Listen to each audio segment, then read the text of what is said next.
कौन सा विचार ऐसा है जो इस आंदोलन को आगे ले जाएगा, दामनी को न्याय दिलाएगा, इस देश की जनता को, इस देश की महिला को न्याय दिलाएगा?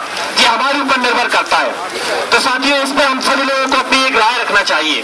साथ में मैं कहना चाहता हूँ कि आज जिस मांग को लेकर हम इतने दिनों से बैठे हुए हैं कि किस तरीके से इस देश के अंदर महिलाओं के साथ अन्याय और अत्याचार हो रहा है, हम देख रहे हैं कि किस तरीके से सरकार एक पर एक अलग अलग कमेटियां, जब भी कोई समस्या खड़ी होती है, एक कमेटी बिठा देती है और उस कमेटी के अंदर खुद के ही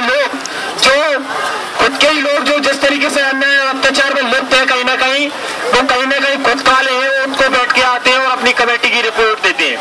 तो आप बताइए कि जिस फीलिंग को तो खुद नहीं समझ सकते, वो क्या सही रिपोर्ट दे पाएंगे? अगर कोई इस देश में लोकतंत्र है, जनतंत्र है, तो जनतंत्र के लिए क्या होना चाहिए? कोई कमेटी अगर बनाई जाए तो उसके लिए हमारी जनता की भागीदारी उसमें होना चाहिए, उसमें जनता हिस्सा ले, खुलेआम उसमें हिस्सा ले, बहस हो, चर्चा हो। लेकिन अब क्या देखते हैं? ये तो हम कहीं देखते नहीं है।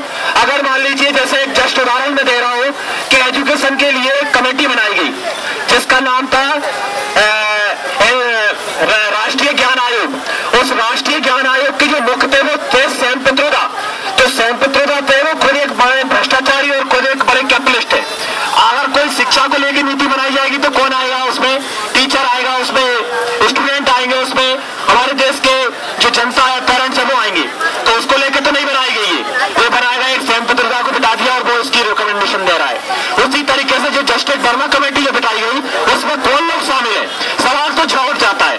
अगर हमारे में से कोई अगर शामिल अगर होता तो हम सोच सकते थे हाँ कुछ रिपोर्ट अच्छी आ सकती है, हमारे न्याय की आ सकती है। लेकिन अगर हम एक एक का नाम उठाकर देख ले, एक एक की अगर हम लोग हिस्ट्री और ज्योग्राफी निकाल कर देख ले, तो पाएंगे कि वो भी काले हैं, वो भी है साफ नहीं है। और सरकार चाहती भी यही है।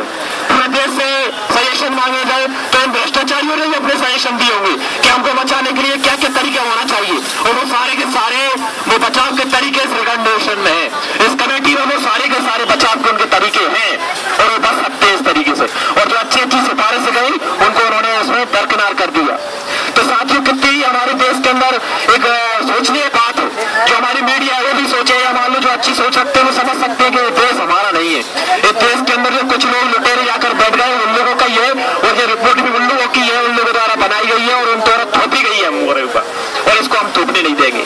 क्योंकि हम जांच चुके हैं, समझ चुके हैं कि इस देश के अंदर जो भी हो रहा है अंदर अच्छा, उसके खिलाफ आवाज उठाएंगे। तो यह जो रिपोर्ट जो आई है हमारे सामने, ये पूरी रिपोर्ट बिल्कुल गलत है।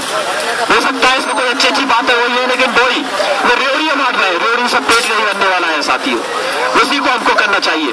और साथ में मैं कहना चाहता हूँ, अंकल भी आए थे, बताया थे किस तरीके से पुलिस अत्याचार करती है।